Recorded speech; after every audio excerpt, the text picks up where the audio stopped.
Hello and welcome to News Central Now. I am Adebola Adeduba. The top stories of this hour. Presidency denies 105,000 naira minimum wage proposal as Labour awaits the government's offers. Ramaphosa seeks national unity government after ANC failed to secure outright majority in polls. Rebels kill at least 104 in attack on Sudanese village. Details in a moment. Let's begin by telling you that the presidency has denied reports that the federal government is proposing a new minimum wage of 105,000 naira. On Thursday, Special Adviser to the President on Information and Strategy, Bayo Onanuga, dismissed the reports as false.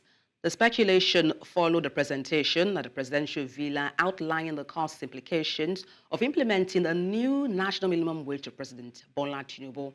However, rumours circulated that the finance minister had proposed 105,000 naira as part of the new minimum wage template. Meanwhile, the Tripartite Committee on the national minimum wage has postponed its meeting again, this time to Friday today, due to the unavailability of the cost template for the new minimum wage. This marks the second postponement within 24 hours. In the meantime, the Nigerian government has called Christian leaders to contribute their quota in the nation-building process, and this was made known by the Secretary General of the Federation, Judge Akume, at a gathering of Christian leaders in Abuja. While addressing the recent minimum wage strike by Nigeria's organized labor, he emphasized that the government is committed to launching initiatives across multiple sectors to cushion the effect of inflation and support the nation's economic well-being. The issue, minimum wage salary, is an exclusive issue. When you talk of minimum wage, you are not just referring to the work, you are talking to, with due respect the president, if you have a driver, you are going to pay him the amount that is supposed to be minimum wage. That's why when they started with 600, which we moved it into 9.9 trillion, when we get the money, 4 is going to be 7. When they're not moving, let us work in the interest of this country. 100,000. I can't afford to pay my driver 100,000 because they are 4. Then how much do I, and these other people dependent. The 2023 presidential candidate for the People's Democratic Party, Atiku Abubakar, has called on the National Assembly to investigate alleged secret fuel subsidies under President Bola Tinubu's administration. In a statement released by his media advisor, Paul Ibe, on Thursday, Atiku urged the federal government to take responsibility for its policies and their consequences, ensuring accountability to Nigerians. Atiku emphasized the importance of the National Assembly prioritizing an investigation into the matter rather than focusing on less critical issues. This call for transparency comes after a leaked document revealed that the government spent 3.6 trillion naira on subsidies in 2023 and projected expenditure of 5.4 trillion naira for 2024. However, the presidency, in a statement by Special Adviser on Information and Strategy, Bayo Onanuga, refuted these claims, stating that the leaked documents are part of an ongoing policy formulation process and urged the public to disregard them. Staying in Abuja, the House of Representatives have passed for the third reading the 2024 Supplementary Appropriation Bill for the Federal Capital Administration of about 98.5 billion naira. And this was as the chairman of the House Committee on the Federal Capital Territory presented his committee's report, saying that the appropriation bill earlier presented by the president has been thoroughly scrutinized and should be considered for the needed development of the capital. The submission was then unanimously adopted by the House and the Committee of the Whole. That this House do consider the report of Committee on Federal Capital Territory in the Bill for an Act to authorize the issue of the Federal Capital Territory Administration Statutory Revenue funds for the Federal Capital Territory Administration account, the sum of 98,500,000,000 only for the capital projects for the service of the Federal Capital Territory, Abuja, for the financial year ending 31st December 2024. Mr. Speaker, honorable colleagues, I stand here to plead with the House to read the bill for the third time. 500 million only for capital project for the service of the Federal Capital Territory, Abuja, for the financial ending 31st December 2024, and approve clauses 1 to 5, which is the recommendation 1 to 5, the schedule, explanatory memorandum, and the long title of the bill. President Bola Tinubu has commissioned the B6, B12, and Seku road within the federal capital as part of efforts to complete all abandoned infrastructure. President Tinubu, who was represented by the President of the Senate, Godswill Akpabio, says that the road is proof of the current administration's commitment to infrastructural development within the country. Our correspondent Amadine Oyi attended the commissioning of the roads and now reports. The road, which serves as a major transit highway within the federal capital, had been awarded 17 years ago. The ministers of the federal capital say the road is key to development within the capital. This road was awarded 14th of May 2007. 14th of May 2007 at a cost of 48.5 billion naira.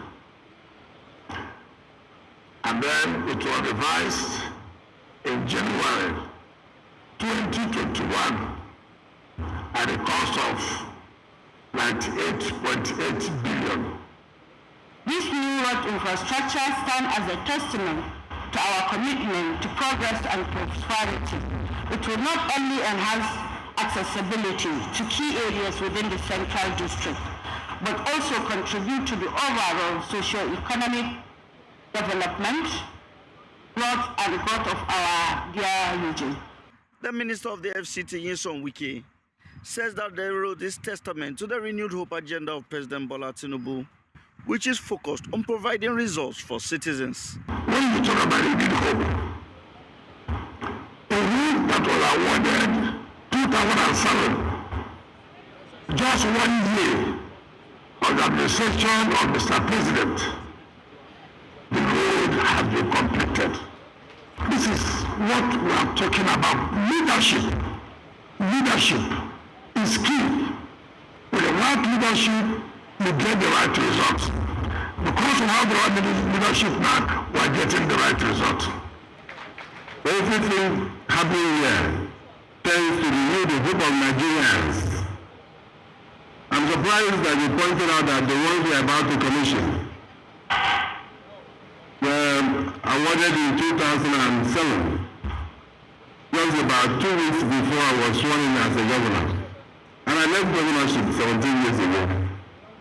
So you can imagine, it took only 17 years.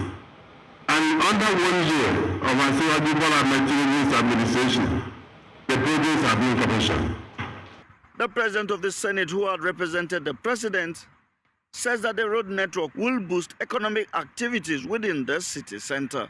Today, as we commission these strategic goals, we are not just opening pathways of asphalt and concrete, but also paving the way for enhanced economic activities, improve accessibility, and a higher quality of life for our citizens. The road project marks the 6th project being commissioned by the President in the last 1 week. In Abuja for News Central, I am Amadine Uyi. You're live with News Central TV. Let's take a short break. Stay with us. Thank you for staying tuned. Let's also tell you that a federal high court sitting in Kano has fixed June the 13th for ruling on a dispute surrounding the Kano State Emirate saga. The court, presided by Justice Abdullahi Mohammed, was supposed to earlier today rule on the issue of jurisdiction, but adjourned the sitting to June the 13th following a heated argument between both counsels. Some of the respondents, Aminu Baba, Dan Agundi, Dawaki Baba, all of the Kano Emirate had approached the court asking that it restrain the state government and its agencies, including security agencies, from enforcing and implementing the repealed law. And to further discuss this, I'm joined live on the news by a journalist and teacher of Northern History, Mokta Aminu. Good morning. Glad to have you join me. Thank you.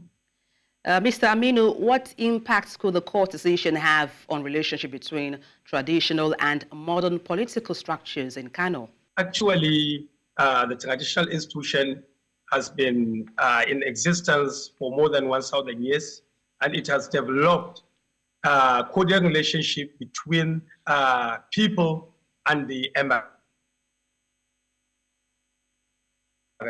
So overnight, just state governors are trying to make the institution look like somehow. So the court's proceedings now, at least, has shown the people the importance of the traditional institution, which is our origin, and culture is man's identity. So we have to respect traditional institution. Now, how might this dispute influence future governance and also political stability in the region? Actually, this, the court hearing and everything, will at least make the governors to know that you cannot use your power, because we have to respect rule of law. So my heart respects rule of law. Without rule of law, a country cannot move forward. This is 21st century. See how the rule of law is all about integrity, it's all about security, it's all about sovereignty. But in cases like this, just somebody, because one is in power, to see that I can do I can do anything to remove an emir without any concrete reason. So it's something that will at least trigger such occurrences in the whole country. But the intervention now will at least make other governors and other assembly members to know that rule of law is in existence. Having said that, I was wondering if there is any historical precedent for disputes between traditional emirates and state governments in northern Nigeria. Any you'd like to cite examples of? I beg your pardon, please? Okay, I was wondering, when it comes to historical precedents between disputes between traditional emirates and also state governments, which examples can you cite, particularly in northern Nigeria? Do we have similar cases? Yes, go ahead. When you see, even when similar cases, like when the British came, they couldn't, at least they dethroned some emirs, but they had to system through indirect rule, because they realized that the people, especially in northern Nigeria, have full respect to their emirates. So that was the reason why the colonial did not abolish the emirate system. They rather introduced indirect rule to rule between the people and the emirs. So it's unfortunate now, our own people under democracy to just come and do such to the emirate system. But then how does the current dispute reflect broader political or even social trends in Kano as well as northern Nigeria? Yeah, in Kano now, you see, we are witnessing two palaces where the both all their courts, but you know, since we are under rule of law, the one that court recognizes is the genuine emir. So here, Aminu Ado Bayero is still the emir, because we have to respect rule of law in whatever we're doing. So actually, I think there is nothing just to follow rule of law, because if the government, the state government and the House of Assembly did the right thing, why should they just intrude to Aminu Ado Bayero's privacy overnight to take to take Sunusi Lamido into the palace 2 a.m. This is absurd. This is absurd. They shouldn't have done that. If they did something right, they should follow the right channel and do what is right, because we have much respect for our traditional institution. So if this should happen in Kano, so it will pass to other states like sunlight. But now this court is what will at least bring the issue, at least control to regulate it, to bring the issue, to make it not happen, to avoid similar occurrence, because to show people that rule of law is in existence. And that's a fine place to wrap up. Thank you so much for your insight on the news. Mokhtar Aminu, journalist and teacher of Northern History. Thank you once again. Legal experts have condemned cases of conflicting court judgments from several courts across the country, saying they are bringing the image of the judiciary into disrepute. And this has once again been brought to the front burner as both the Federal High Court in Kano and the State High Court have passed conflicting court judgments in the light of the recent Emirate dispute with two emirs in contention for the throne.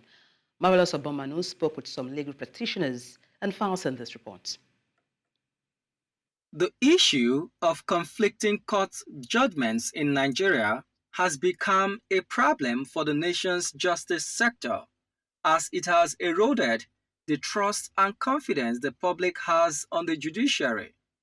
A notable case in mind is the current impasse ongoing in Kano State, northwestern Nigeria, over who the right and legitimate emir is.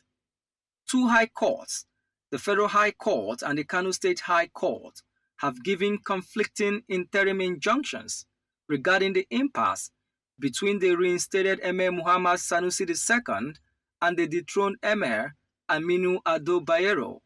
It is therefore, like I said before, improper in law for courts of same hierarchy to sit on the same issue and make pronouncements. As a matter of, it is also called abuse of court process. People look on to us as ministers in the temple of justice. That's supposed to mean that as ministers in the temple of justice, our conduct, our pronouncements, our actions, processes we file must be a reflection of the purity of justice. In a situation that the Kano State High Court has first presided over the matter, what would the Federal High Court have done in that instance? The position of the law in plethora of Supreme Court decision, especially in the case of Arubenke, like I said before, is that when the court realizes that its process is being abused, it should strike out the matter.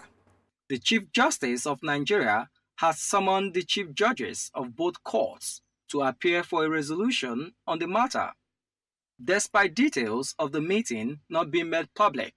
But there are strong indications that the National Judicial Council, responsible for sanctioning erring judges, will wade into the matter. Things are getting to an ridiculous level, very irredeemable level, what I refer to as almost a calamitous end of the nobility of the profession. Lawyers are supposed to be the light of the society. When you therefore allow darkness to overshadow your light, then gross darkness is then hovering in that society. Although the Federal High Court sitting in Kano has fixed June the 13th for ruling on the issue of jurisdiction in the case of the Kano Emirate tussle. In Abuja for News Central, Marvelous Obomman. And now a bit of security stories. Nigeria's security agencies say much success has been achieved in the war against insecurity following renewed collaboration by security agencies, which has continued to rid the nation of violent, armed and criminal groups. The Director of Defense Media Operation, Major General Edward Buba, made this known at a joint press briefing by security, defense and response agencies in the nation's capital, Abuja. General Buba says that inter-agency collaboration by security agencies has resulted to laudable feats in the war against insecurity in the country. Our correspondent, Emmanuel Bugudu, tells us more. Press conference led by the Director of Defense Media Operation is an initiative under the Strategic Communications Inter-Agency Advisory Policy Committee coordinated by the Office of the National Security Advisor. SCIPC has been established under the National Security Strategy 2019, and it has, among other responsibilities, the responsibilities to advise government on security communication, to strengthen strategic communication as a first-order capability in amplifying our national security objectives. Security agencies will focus on the following strategic priorities. We will focus on strengthening intelligence sharing mechanisms to preempt and counter security threats more effectively. The Director of the Defense Media Operation, Major General Edward Buba, while giving an account of its mandate in the last 1 year, says that the committee, an umbrella body for the spokespersons of all Nigeria's security and response agencies, has recorded unprecedented feats. The Nigerian Customs Service generated exceptional revenue of about 4 trillion naira during the period. Some trade facilitation initiatives were also deployed by the service. And these include the implementation of the time release study, the advanced ruling system, and the authorized economic operator program. Additionally, officer skills and automated processes were enhanced through capacity building and technological advancements. Through the upgraded infrastructure development, the Customs strengthened its operational capability. Also, the Customs strengthened stakeholder engagement facilitated, which led to a more integrated approach to custom operations. He says that their activities are as a result of coordinated efforts being put in place to enhance national security and protect the lives and property of citizens. In Abuja for News Central, I am Emmanuel Bagudu.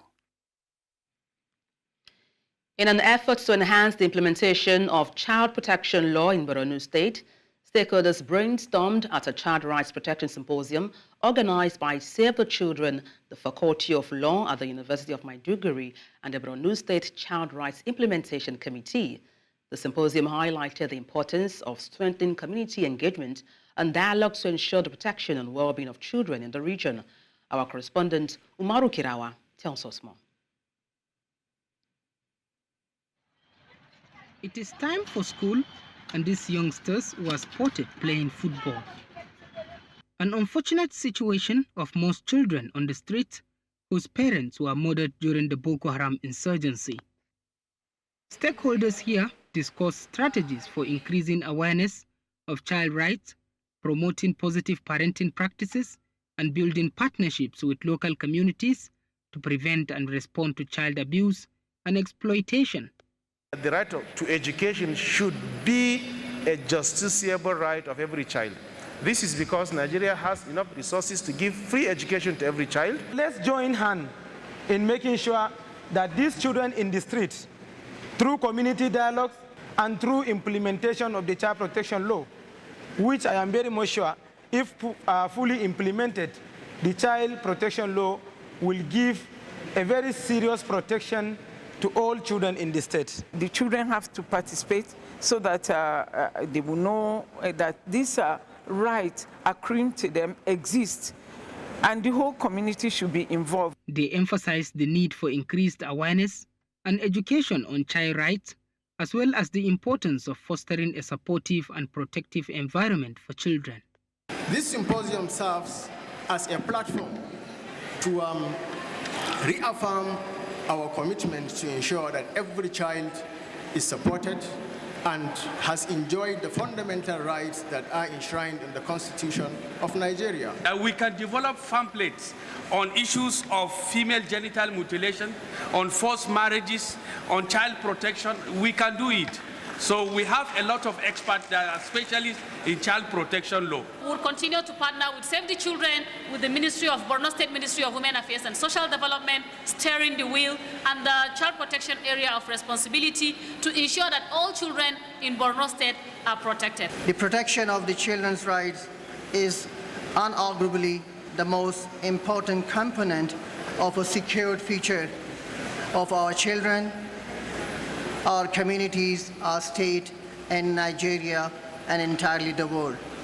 An effort is required to support these young children, gallivanting the streets to secure their future and humanity. The cost of living in Nigeria has surged dramatically over the past few years. Inflation, fueled by various factors including fluctuating oil prices, currency devaluation, and supply chain disruptions, has hit essential goods and services hard. Our correspondent, Bettina Unwili, tells us more. Nigeria, Africa's most populous nation, is a land of vibrant markets, rich culture, and immense natural resources. Yet, beneath this lively facade, millions of Nigerians grapple with the harsh reality of a rising cost of living. You come to the market just like the way you saw me pricing things. You no longer get them the same way we used to buy again. Even them themselves, they keep complaining. They buy very cost. That's how you manage for that month. Nothing like savings again, no. You only pray for that money to even reach you that month before another salary will come. You can imagine the sales of some items, the cost of some items as at 2 weeks ago has increased with like 50% increase. We experience that increase almost every day. For we workers to be able to save is affecting the savings. It's affecting because the income is not really increasing, but the prices of items are increased. So it makes it so difficult for us to cope with the economy. For many Nigerian families, the cost of daily necessities like food, housing, and transportation has become nearly unmanageable. The prices of staples such as rice, beans, and bread have more than doubled in recent years. There's a time lag between policies, the effect of policies in controlling macroeconomic indicators. But if we look at the month-on-month prices, you see that inflation declined from about 3% in March to about 2.3% in April. So essentially, we have seen that the policies have started taking effect. But there's need for more articulations. There's need for coordination between the fiscal and the monetary authorities. Nigeria's journey to addressing its cost of living crisis is complex and multifaceted. While the road ahead is challenging, the resilience and determination of its people remain unwavering. Nigerians look forward to economic recovery plans with strategic policies, believing that democracy should not only be by the people and of the people, but equally for the people to enjoy its dividends. In Lagos, for News Central, Bettina Unwili. Property owners and land occupants of a former burial ground in Umuahia, Abia State capital, southeast Nigeria, are appealing to the state government to spare their businesses and its plan to recover government lands. Abia State government had vowed to recover all lands belonging to the state, which were being appropriated by private citizens in the past. Our correspondent Chinwo Gele tells us more. Most part of this area under Isiama Faruku Autonomous Community was a graveyard some 30 years ago, but today has become an area for the living, accommodating shops, hospitals, and warehouses. There are claims that the land was returned to the community some years back after it was not being used for burials for long by the state government. But along the line there was a dispute between the community and the government, but they said they no longer need the burial. I think they settled with the government and government gave them back their land. So when government gave them back their land, they sold the land to people who created all these structures you are seeing. There is community, but they sell it to individuals. So that's... There are insinuations that the state government is making plans to recover the lands from the present occupants.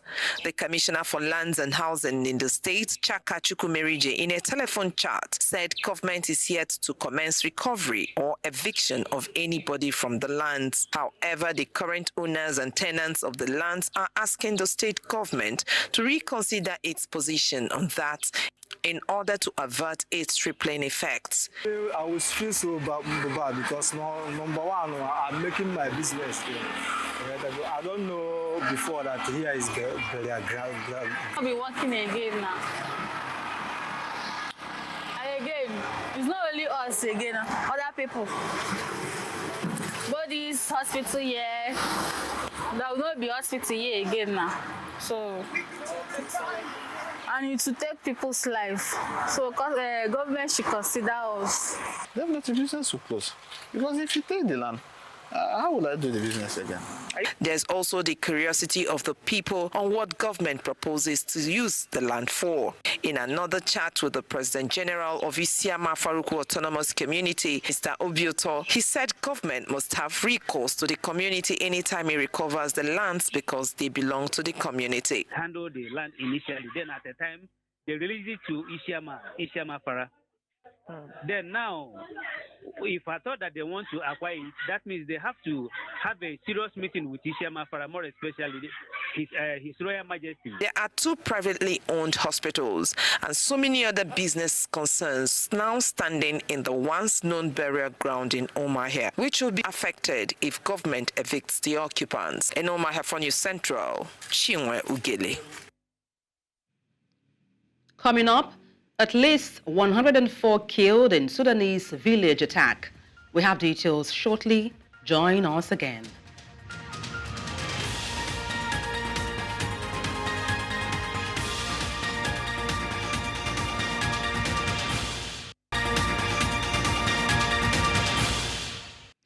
Thank you for staying with us. South African President Cyril Ramaphosa has announced that his African National Congress will seek to form a government of national unity after failing to secure an outright majority in last week's general election. Following hours of deliberation, President Ramaphosa stated that the ANC leadership has decided to join forces with a broad coalition of opposition parties, spanning from the far right to the hard left. The ANC garnered 40% of the vote, marking its lowest score ever and the first time since the advent of democracy in 1994 that it requires support from other groups to stay in power. President Ramaphosa notes that ANC negotiators have already initiated talks with several parties, including the leftist Economic Freedom Fighters, the Zulu Nationalist Nkatha Freedom Party, the Center-Right Democratic Alliance, and the Anti-Immigrant Patriotic Alliance. Therefore agreed that we will invite political parties to form a government of national unity as the best option to move our country forward. The modalities of the government of national unity will take into account the conditions prevailing at this moment in our country's history. Snow has hit most parts of Lesotho, causing disruptions to the daily activities of citizens. In Laribe, the story was not different, with students from different schools sent back to their homes due to the snowy weather. Tourists have been informed about road conditions as the country prepares for what can be termed an unusual winter.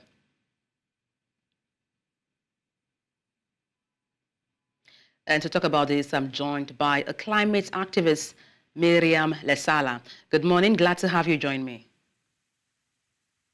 Thank you so much for having me, and a very good morning to you and the viewers. All right, talk to me about how do you think the recent snowfall align with your efforts to raise awareness about climate change in Lesotho? I think the recent snowfall in Lesotho serves as a stark reminder of the impact of climate change on our beloved highlands. So I'm a young woman coming from the highlands where our living depends on agriculture. So it is very disheartening to witness this challenge. And because it reinforces the agency of our efforts to raise awareness about climate change and environment and deliver the livelihoods. So we must continue to advocate for sustainable practices and policies to mitigate its effects and protect our precious ecosystems. But then as a climate activist yourself, in Lesotho, how do you perceive the significance of snowfall in regions that typically experiences warmer temperatures? I think it signifies the alarming climate shifts. For us, heavily reliant on agriculture, especially subsistence farming, where I come from, it disrupts our livelihood. So it alters crop cycles and water access, threatening food security. As I highlighted earlier, that I depend on agriculture because I'm from the highlands. And it is also threatening the food insecurity. And it is a reminder of the urgent need to climate action to protect our traditional way of life and the ecosystems as well. So we must advocate for sustainable practices to mitigate these impacts and safeguard our community and the future of the generation coming. But given the rarity of snow in Lesotho, how does this event underscore the urgency of addressing climate-related challenges in the country? I think it magnifies the urgency of addressing climate-related challenges. It occurs and it disrupts our accustomed climate patterns. It also serves as a wake-up call, highlighting the immediate need for climate action. So we must prioritize sustainability to mitigate further disruptions to our ecosystem and safeguard our community's resilience. Thank you so much for your time on the news. Miriam Lesala, climate activist, thank you once again. A Sudanese pro-democracy committee has reported a tragic incident where at least 104 people were killed in a single day during the paramilitary attack on the village. The attack has prompted urgent warnings from the UN about mass displacement and potential starvation. On Thursday, the Madani Resistance Committee revealed that the Rapid Support Forces engaged in conflict with the regular army since April 2023 launched a heavy artillery assault on the central village of Wad al-Nori in Al-Jazari state on Wednesday. The attack resulted in dozens of casualties and widespread displacement. In response, the UN Resident Coordinator for Sudan, Clementine Nkwete Salami, expressed her shock at the violent attacks and the high number of casualties. She called for a thorough investigation and for those responsible to be held accountable. Rwanda's President Paul Kagame will face two challenges in next month's election, as announced by the National Electoral Commission on Thursday. National Electoral Commission Chief Oda Gasinzigwa revealed that 9 applications from potential candidates were received, but the provincial list of candidates released by the Commission includes Paul Kagame, Frank Kebineza of the Democratic Green Party, and the independent candidate Philippe Mpayima. Both Habineza and Mpayimana were also only candidates permitted to stand against Kagame in the 2017 election. Notable absence from the provincial list is Diana Rigwara, leader of the People's Salvation Movement, who was disqualified from the 2017 election. Kagame, who has been Rwanda's de facto leader since the 1994 genocide and president since 2000, is seeking a fourth term in office. The election is slated for July 15th.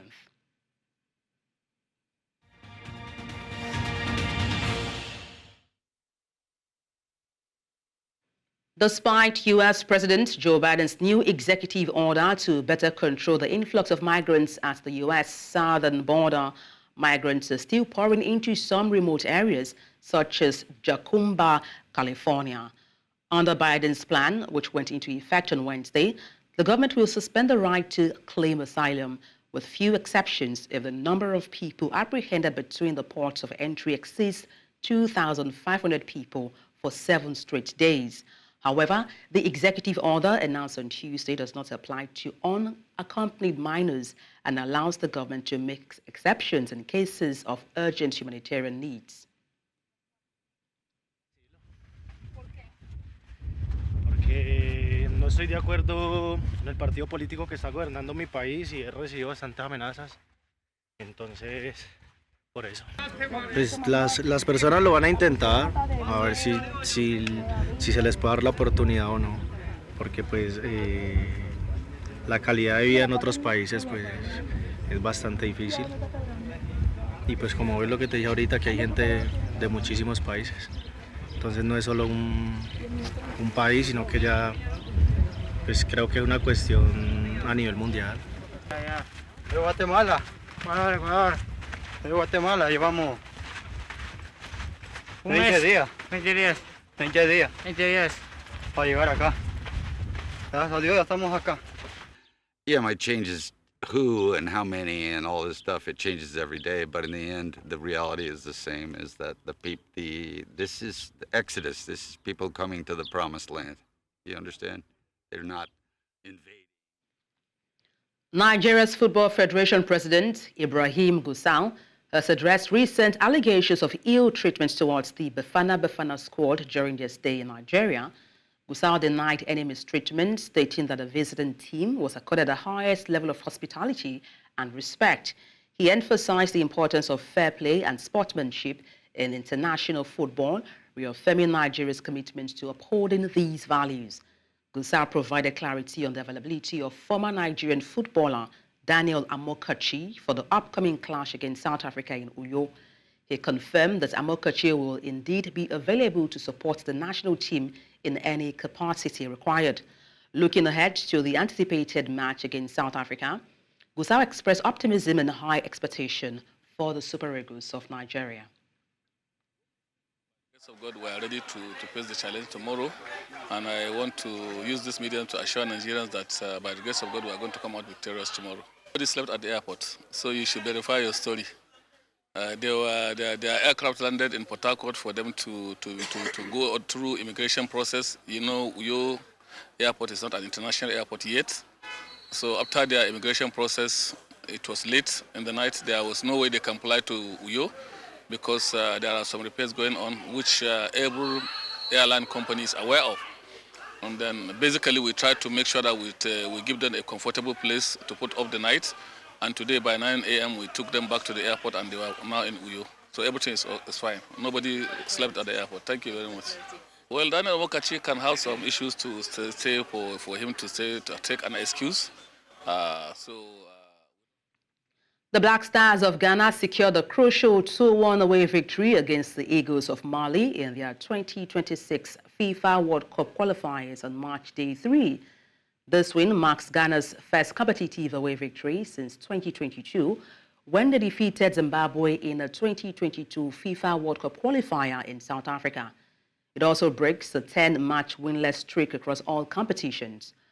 Following a disappointing 1-0 loss to Comoros, Ghana needs at least a draw to keep their World Cup hopes alive. Under the guidance of coach Otto Addo, who was in charge for his first competitive game, the team now has 6 points out of 9 after 3 matches, revitalizing their qualification prospects.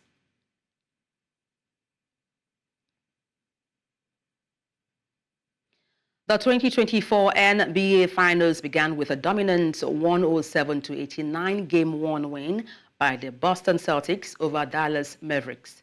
Jalen Brown led the Boston Celtics with 22 points. Kristaps made his triumphant return from a calf injury with 20 points. Boston, which won 64 regular season games, 7 more than the next closest team and 14 better than the Mavericks, led Dallas by as many as 29 points in the first half and closed the third quarter on a 14-2 run to remove most doubt as to outcome the game won. The Dallas Mavericks will now play the Celtics in Game 2 on Monday at the TD Garden in Boston. And that's all on the news. But before we go, let's take a look again at some of the major stories. Presidency has denied 105,000 Naira minimum wage proposal. Labour awaits the government offers. South Africa's President Ramaphosa seeks national unity government after ANC fails to secure outright majority in polls. We also told you that at least 104 have been killed in attack in Sudanese village. Send your eyewitness report to the WhatsApp number on the screen and follow us on social media. We are at News Central TV. You can watch us live on DSTV, channel 422, Star Times, channel 274, Avo TV, and YouTube. Many thanks for watching. I am Adebola Adeduba.